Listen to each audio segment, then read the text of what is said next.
Hi, this is Jim Lyon, the host of the All That to Say podcast.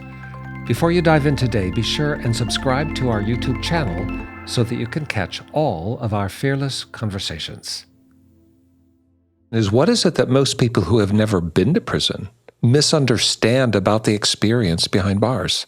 What would you say to a public that has only seen television shows and they misunderstand really what it's like, or what is the misinformation that we have, our misperception of what it's like?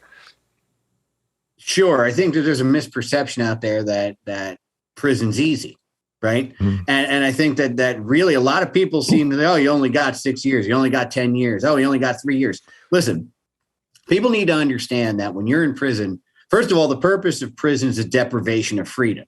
And in our country, the deprivation of freedom is supposed to be the punishment.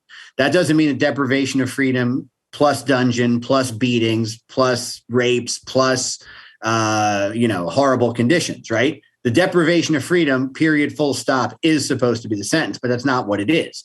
The other thing, so that's so it's a constant state of you're on edge, you're afraid, etc. Not just of your fellow inmates, but of the guards and the administration. So the other thing, and I think so that's number one. I think number two, prison is like watching a clock that never moves.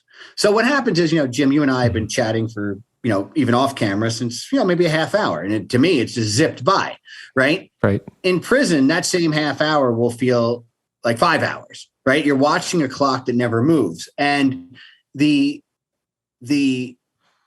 amount of, I don't want to say boredom, but the amount of idle time in a facility that could be so much better utilized for training, for addiction treatment, or whatever a person might need to make sure they don't come back.